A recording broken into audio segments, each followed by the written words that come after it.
let us put in some buttons. Hello and hello again, this is Tibblewinkles and welcome back to the Cat and the Fox projects. Since last video, Kayla has done a draft page and started doing some details on what the first page might look like for our little comic. So I think this one is where Cat is leaving his Boffy to the market, and that's where we can do the flashback. But yes, we are actually going to progress this into a comic. Exciting times indeed. Well, okay then, back into our little canvas of curiosities. We are going to try to complete this cat. And I also realised that since cat and bed is on the same layer, it's going to be a bit tricky to get a bed under him. So what I'm going to do now is just get the bed bits out of him, and then we can do the bed and the other stuff. Eraser tool. Let's go. Wrong layer. Also, there's more complex aspects of lighting in which I can't do just yet because I haven't yet got the background in. And of course, yes, the background does affect the colorations of items around you.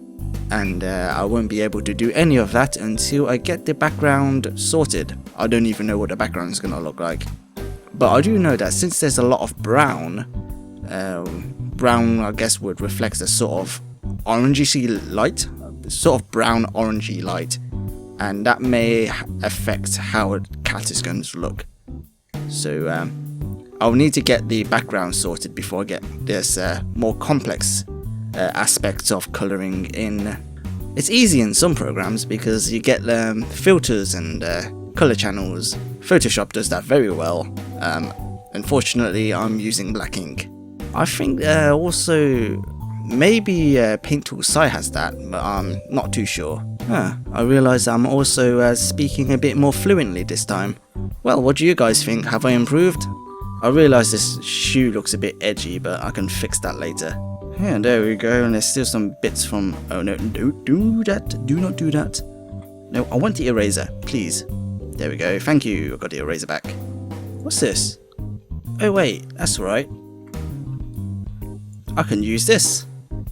That's a great idea. Now, how is it done now? Every bit is a plank, and the plank is attached to something which is underneath it and stuff like that. Yep. Do. Bigger. Okay. Now what I'm doing now is I'm just going to employ a little shading trick, because it's a little shortcut. When you draw 3D objects, you can create the illusion of 3D by just using some dark bits and some light bits. If you're confused, stay tuned, I'm going to demonstrate it.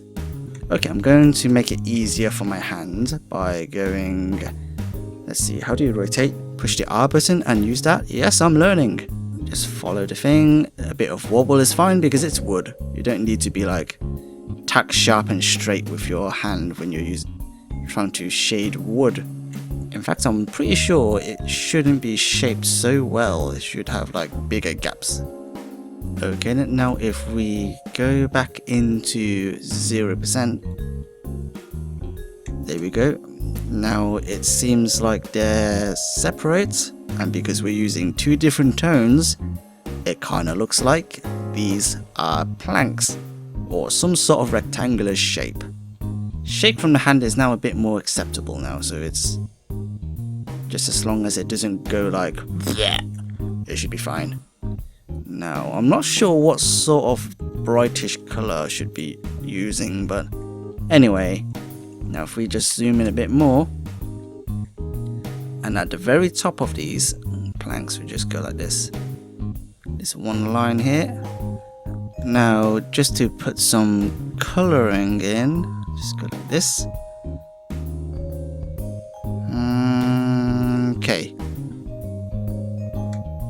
Okay, let's see. What I did was I used whatever tool you call that, the gradient color. Okay, just call it that.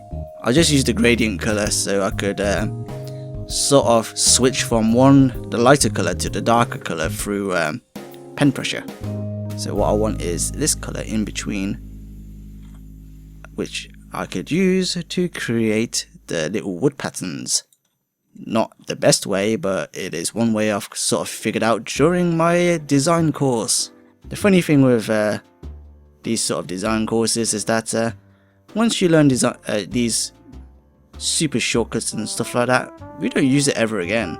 You're like, okay, yeah, that's cool, but I could just do a 3D model and be done with that, or I could just talk about it, and I'm a great talker, then I don't really need these fancy 3D stuff.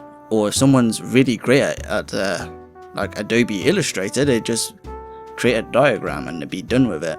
You're starting to get more and more design courses that don't focus on drawing.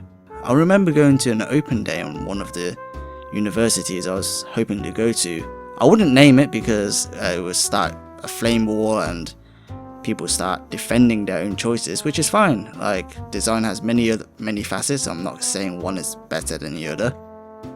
But when I asked the tutors, because when they explained what one of the projects are and what their final year project would be, which was just a 3D rendering, and I thought, okay, a 3D rendering is great, but do we learn to design products? And he says, yeah, you'd learn how to develop a products from concept stage into development stage, and that is where design sort of ends. Because from hearing that, it seems like they're not interested on pushing the design into manufacture. Because at the very end, if you're the person designing the product, you have to be responsible for trying to get the product into manufacture. And you're pretty sure with all the effort you put into designing that one product, you'd want it made properly to the way you want it to. So you're going to have to learn how to design the product for manufacture as well. And on this other university I went to, they just took me by storm. They said, yeah, we do a lot of different things. Oh yes, we have a workshop where you can learn how each material works, and that would help you understand how the manufacturing process works. And of course, there's a course on that as well. Well, not the course, but several projects where you have to think of what plastics, why you want to choose that plastic, and all these sort of factors that you have to learn of, including electronics, which you get taught. You also learn how to hold a soldering iron. You also learn how to burn your fingers off because you hold the soldering iron like a paintbrush. And on the first presentation that they did, which was them saying, hey look, you can make this robotic cow. Well, not robotic cow, it was a sort of robotic crawler with a plushy cow as a pilot. And I saw that and said, well, that is definitely where I want to go. Maybe I should have took an animation course, because you see me here just doing all these arting and stuff. I don't know. That doesn't look half bad. That looks pretty nice actually. I think we can leave some bits that as little rough sketchy bits, because of course we still have a bit of the background to do. Actually, let's just do it as far as here. Yeah, that would do. That would be pretty nice. Let's get a brightish color. Yeah, that would be the window. Trying to keep things in perspective right now, but sometimes things just don't work the way you want them to. And light coming down from there because of how things work with lighting and the like. Something's a bit off, but anyway, let's not worry too much about it. Where's that arrow coming from? Ah, of course. Well, arrow be gone. And this is where the sort of colours stuff in which I was trying to talk about comes in play. Now the light is sort of trying to hit here, so we were talking about a shadow that works a bit like this. And this is where colorations will have to change, because now we're working with a more yellowy, well, more browny yellowy colour, so we will have to go back to cat and change some parts. Maybe that's not the sort of green I should have went for. Yeah, that seemed like more like the green I should have gone for. Yeah, the things you can achieve by just mashing colours together. Sometimes you get the effects you want. Now if I really want to get even more technical, the light source is here. So light source is going to be like this, here, like that. So there's a chance that I would need to shade this cat's face a bit more and this and that. Nah, we don't really need the face to be too coloured like that.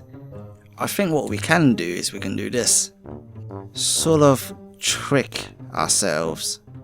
Create this sort of trickery. Just to show that the light is coming far more from out there. Well, okay. That's the shading for the cat and the sort of broken down bothy environment that he's resting on. Could add a bit more details to the bed that he's resting on, but I think if I do any more on this, it would end up being a 4-part episode because all these details take a lot of time to work on. Green on the shirt, I'm not really sure about it, but it's about right. Well, thank you very much for watching. I hope you've enjoyed what I've been doing so far. If I did a good job, give it a thumbs up. Any thoughts, please leave them in the comment section down below, and I hope to see you in the next installment. Bye bye. With my index finger on the alt button because that's where the gothic is. Things are not so easy to find. And I knew something like that. This is starting to look quite serious. Maybe I could